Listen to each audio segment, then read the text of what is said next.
Bethesda has just released a huge amount of new Starfield information from their recent Xbox Showcase event, so I'm going to break down everything we know so far about it in a top 10 format, so hopefully after this video you'll know exactly what's going on with this game and what to expect. Let's first start with the release date though, as it's been all over the shop in the last few years, as the game was originally planned to be released this year on November the 11th. However, that's now changed to a rather ambiguous window of the first half of 2023 according to a recent announcement from Bethesda in May. Now this of course could be delayed again further, but I do think we will most certainly be picking this up before June next year, as the only games that were presented at the recent Xbox and Bethesda Showcase event were titles that are ironclad coming in 2023, which I very much welcome. Now Starfield is strictly exclusive to systems associated with Microsoft, meaning that you'll be able to play it on PC, specifically Windows 10 or 11, and Xbox Series X and S, so next-gen consoles only,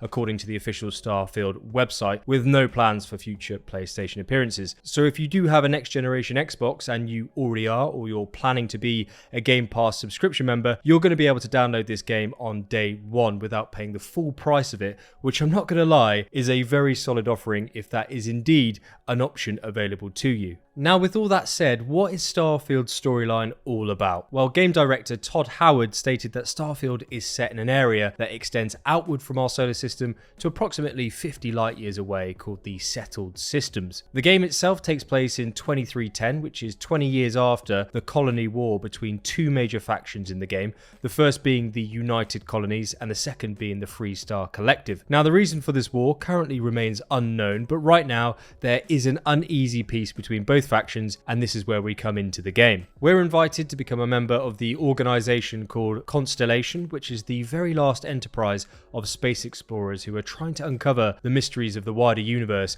and during the storyline we come to learn more about this organization and their goals in their capital city, New Atlantis. Now one of those goals, and arguably the main bread and butter of our own Starfield storyline, is exploring the universe and uncovering these ancient artifacts, which Constellation describes as everything we've been looking for and will go on to change humanity. Now I reckon it may be some sort of a gateway to a civilization that has gone on to transcend into the material plane after we do collect and combine all of these artifacts, but we're just going to have to wait and see what that is when we do get around to playing the game. But interestingly, Bethesda have confirmed that our own character will not be voiced, and it will be in a first person perspective when we're engaging in dialogue, with Will Shen being the lead quest designer, who was also the lead designer for Far Harbor, by the way, which was a very well received expansion pack for Fallout 4, so good news here in my opinion from a narrative point of view. Now let's talk about exploration and map size. It's a big selling point here in Starfield, as you'd kind of hope, being a very large space game,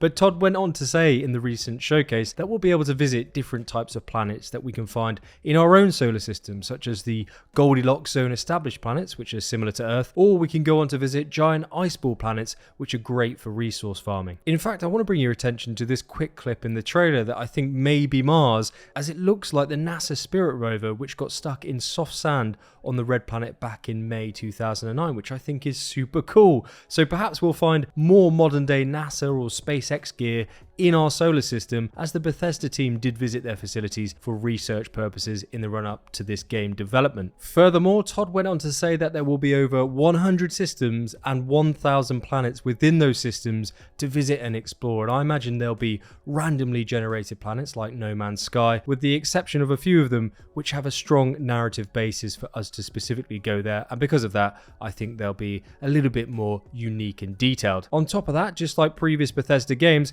we will be gaining XP by exploring, as you can see here, as we discover this facility, and we'll also have to survey planets by scanning them to understand what they have to offer us and see if it's worth our time before visiting, which I think is pretty cool. So okay then, we've got this big universe to explore and artifacts to find, but as Bethesda have said, space is a dangerous place and we'll be up against a group of factions that have their own objectives that they're angling to complete, which we can choose to assist them with or actively choose to work against them. But let's first look at the United Colony and the Free Star Collective, who are the two big players in this game who I briefly mentioned earlier. Emil Pagliarulo, lead game designer, described the United Colonies as a future space republic ideal idealized. It's regarded as the most powerfully established military and political faction in the game, with its capital, New Atlantis, being a melting pot of all people, races, ethnicities, and creeds. They fought against the Free Star Collective, who Emil went on to describe as a space western fantasy faction who are a loose federation of 3 star systems combined together,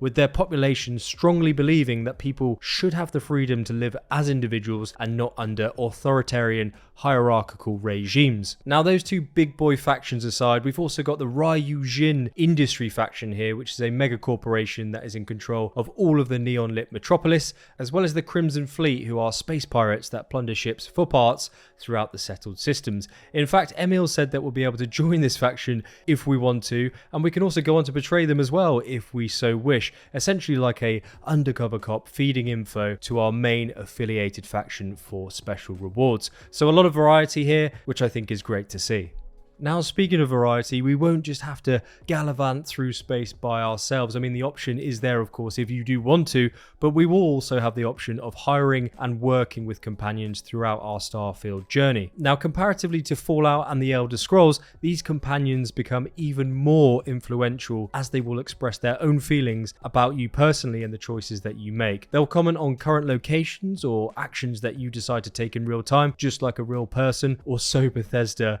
have said. Now, one companion who is going to be playing a prominent role in Starfield is Vasco, who is the Constellation faction's expeditionary robot, which Starfield's lead artist, Itzvan Pele, describes as a robot that's built and well suited for the rigors of space travel. His purpose is to assist Constellation operatives to fulfill their mission and uncover these mysterious artifacts. He can help us explore the areas we choose to go, support us during combat in a defensive manner, and can also repair our ship, which I'm going to break down for you in just a moment, because whilst we're on the topic of characters, there is a brand new minigame in Starfield called the Persuasion Conversations, which are very similar to the system in Oblivion if you did play that game. Now, Will Shen, lead quest designer, went on to say that there are over 150,000 lines of dialogue, which is twice the amount of Skyrim's, and we'll need to fundamentally think about what is my risk in answering this dialogue option in this way, because they've said that there is a big emphasis on them not showing the right answer, if that kind of makes sense. So do expect relationships with companions, characters, people, and factions in this game to genuinely be reactive to the answers that you decide to give. And by the way, if you have learned anything new in this video so far or found it informative, please do leave a like down below. It genuinely really helps me out, so thank you very much. Now, one of the big reveals of the recent announcement was spaceships and spaceflight, which will be playing a huge role in Starfield, which you'd also kind of hope and expect for. Well, first and foremost, we'll be able to build our own spaceship to the design that we want and outfit the ship with upgradable guns, engines, shields, and unique parts found in certain outposts in the universe. After that's all done, we'll then be able to pilot our own ship and engage in space combat in real time, locking onto enemies with our missile systems and even docking onto other ships to board them in space. And I'm hoping we'll be able to come across some abandoned ships floating in space randomly with their own secrets and stories to tell. I think that could be incredibly intriguing. That aside though, we'll also need to hire crew members for our spaceship to deal with the features and upgrades that we've just added to it, and we'll also need to refuel, meaning we can't just blast off around the universe with an unlimited supply, but we'll have to be tactical and methodical with our refueling. And I reckon to do so, we'll need to build outposts on distant planets to be able to leapfrog to where we want to go by refining resources for fuel on each of these planets. Incidentally, Todd did say that we'll be able to land on any planet we so wish after we kit out our ship with the appropriate upgrades, and as for fluidly taking off and re-entering each planet without a cutscene, similar to what we can do in No Man's Sky, I don't think that's going to be possible here from what we've seen in the trailer. It does look like a just generic loading screen to me, but I would love to be wrong there. Now, another big feature coming to Starfield is crafting, and from the recent announcement, one of the ways we do obtain resources is through this fancy new laser cutter to harvest iron ore from the mining planet of Crete. Now, these resources are essential to what we do in the game, of course, as we'll be able to craft a variety of different upgrades for our weapons, build new tools and parts for our ships, and upgrade our items to higher performing qualities. Bethesda have said we'll find different resources on different planets in different ways, meaning it's not going to always be a run up to something and then just blast it with our laser beam, because Todd, the game director, did mention that the outposts that we establish, which I'm going to walk you through in detail in just a second, will permit us to hire these personnel who can then operate the outpost for us, pulling in consistent and passive streams of resources and income through these research projects. Now, as for looting, the game follows a Fallout 4 real-time looter mythology here, where all of the looting itself happens in the game world, so you can't just loot pause the game, so to speak, sort yourself out and then go on to kill the enemy, which is a good thing in my opinion. It's keeping us on our toes. Now, another exciting feature in Starfield is customization, talents and skill options that are available to us. Todd planted a stake firmly in the ground here by stating that customization is key in Starfield, and who we decide to be and who we will become is directly up to us. Now, that does remain to be seen, but it does look like a very flexible system here, which will allow us to customize every aspect of body parts, as well as go further in depth into personal background, traits, and skill systems when it comes to character creation. Firstly, we'll be able to pick a background that will provide us with 3 starting skills, such as the Cyberneticist, which will allow our med packs to heal 10% of our health, our weapons dealing 10% more damage to robots and turrets, and our laser weapons doing 10% more damage in general. Secondly, we'll then be able to take the customization further and pick 3 optional traits that come with unique advantages and disadvantages, and they will then define how we interact with the world around us. For example, we could go on to pick the introvert trait, which will allow us more endurance when adventuring solo in the universe, but will reduce our endurance when we're with other human companions on our outposts or in our ship. Thirdly, we have access to a skill system which is made up of physical, social, combat, science, and tech trees. This is essentially our progression system in the game, where we earn skill points after ranking up for completing challenges, quests, or objectives. And it goes further than that, because in each skill point there's actually rank levels which will then also be leveled up for further impact. So a huge amount of customization and depth here, which I think is a really positive thing. Now, speaking of depth, we're going to be able to create our own outposts, which Bethesda have officially stated that they are a home away from home, essentially, for resource generation and survival. The idea here being that once we've decided on a planet to build our outpost, we'll be able to select and place different structures with complete freedom and hire characters we spoke about earlier to run these outposts to maximize resource generation. This is where our research labs come into play as well, which is the place where we'll be able to research weapon upgrades and then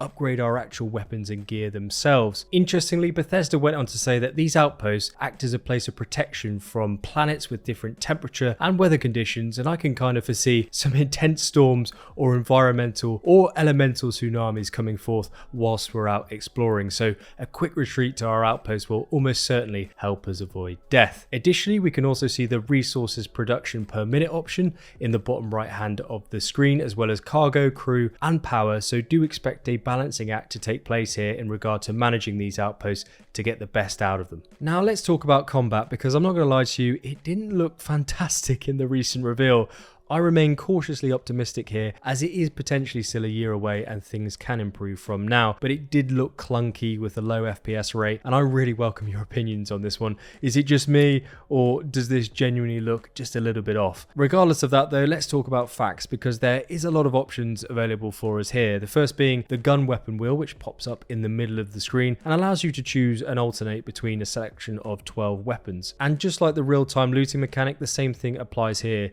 You don't free time when you're doing this, but rather the game does operate in a slow mode, so you can still take damage and be killed while you're changing your weapons. Furthermore, we'll also be able to collect weapons lying about in buildings by pick-locking weapon cases, and the combat will be offered in both first-person and third-person perspective, depending upon your preference. Now, at present, we know of 3 weapon classes, those being pistols, rifles, and shotguns, with a jetpack offering us some movement utility whilst in combat, which I do like the look of. In fact, there's a gravity indicator shown on our map depending upon the planet we're on, meaning that general movement and physics will change in challenging ways, as you'd kind of expect with the laws of gravity, but that means zero gravity gunfights, so game on. Sounds like a lot of fun. Now, Bethesda have said that we're going to be picking up a lot more new exciting information soon, so if you do want to stay up to date on Starfield, make sure you do subscribe so you can find your way back here easily. I will be covering the game in its entirety, and a big thanks to the Reloads team, specifically Dennis, for helping me research and make this video, absolute legend. And my additional thanks to you reloaders who support the channel through your own hard-earned cash. I am very grateful. You're all the best,